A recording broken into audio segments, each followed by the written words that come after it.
believe the the information that you're going to receive and have received, in fact, over this broadcast, will convince you that what is known today as the Roman Catholic Church is nothing less than the old Roman Empire transformed, and the old Roman pantheon of gods became the pantheon of saints. And the Christian, who began as a saint equal with all of his brothers and sisters, became a lowly peon once again.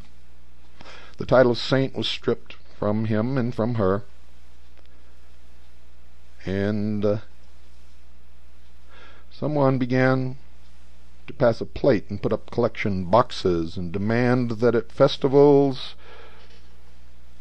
the wealth of the people be transferred into the coffers of the church.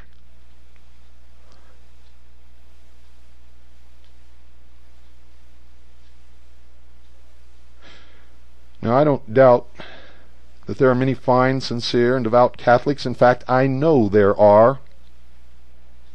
I know there are many devout, sincere, courageous, wonderful members of the Mormon Church, and the Baptist Church, and the Lutheran Church, and the Orthodox Church, and even the Buddhist religion, and Hinduism. I've met these people all over the world. We have all, ladies and gentlemen, been deceived throughout our lives by the secular and the religious priesthood, and in many cases they are the same. They are now engaged in a grand plan to bring about a new world order. The mystery schools, who try to keep the mysteries pure, want to rule the world through a council of elders with a puppet charismatic religious and political leader upon the throne of the world. And the Vatican wants the Pope to sit upon the throne of the world and rule without the council of elders. You see, they are all united in the efforts to bring about world government. The only point of contention is who is going to rule. And we're the odd card, the joker in the deck. For if we want to, we could decide that neither one of them will rule, and we could determine the outcome of this battle. And we could reinstitute the real church again upon this earth as it was when Jesus taught it. He did not teach us to war against our neighbor. He did not teach us to condemn or judge our neighbor. In fact, the commandment was, "Judge not, lest ye shall be judged."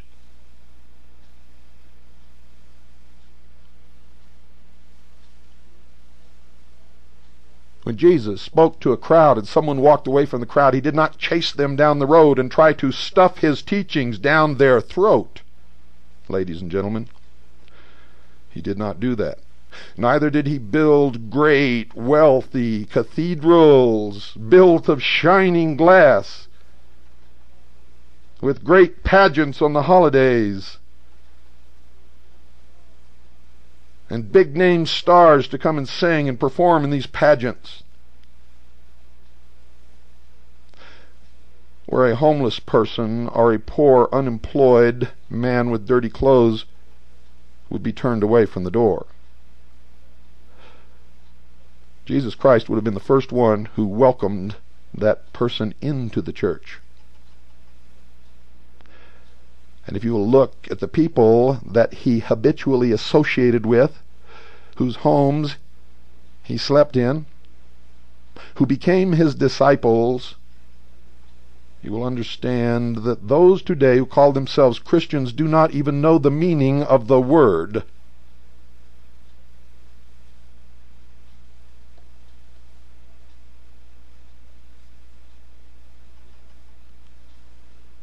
do not even know the meaning of the word.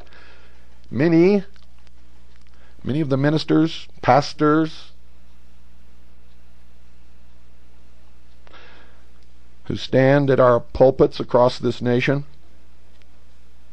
and preach the Word of God on Sunday, attend the rituals of the Masonic Lodge on the following Saturday, and pay homage to LuciFer.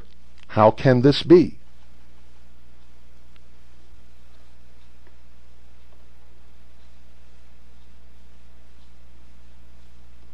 How can this be?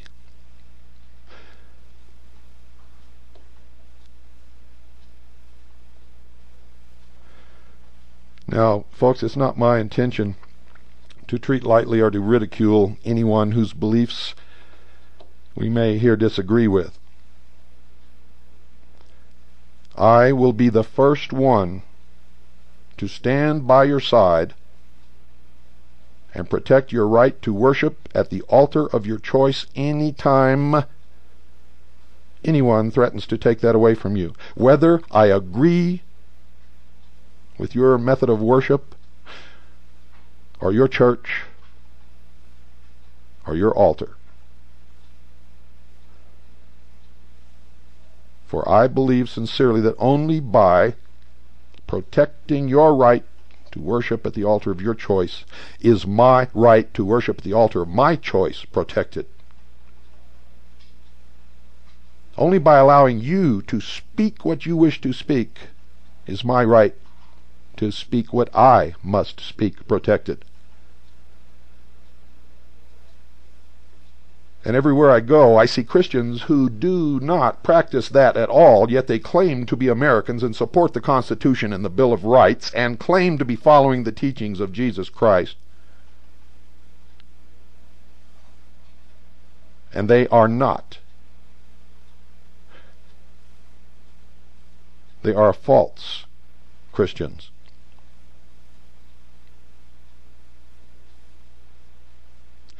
And I think that someday when they go to knock on that door that they're all looking forward to passing through, they will find that it is shut and barred and locked against them.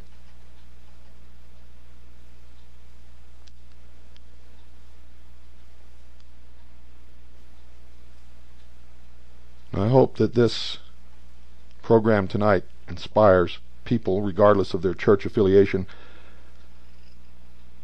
to forsake all the stupid dogma and silly interpretations and the fractures that have created thousands of different divisions of what is supposed to be one church across this nation. Forsake the Babylonish doctrines and concepts and seek a return to the faith that was once delivered unto the saints, the real saints.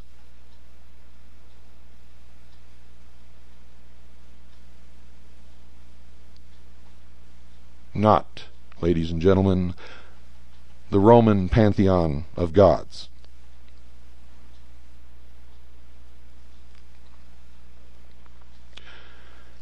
I hope tomorrow night to be able to bring the guest who was supposed to be on tonight. He may have called later because the phone was ringing, but once I get into something, I carry it through to the finish. I cannot start something and leave it in the middle. I think tonight's message was important. It was important to me to be able to deliver it. This is not a religious program, folks. It's about lies and deception. It's about the truth. And the truth is, very few people know the truth or practice the truth. Most so-called Christians spend most of their life calling Jesus Christ a liar. They've so twisted his teachings, his simple teachings. They've so turned around everything that is said.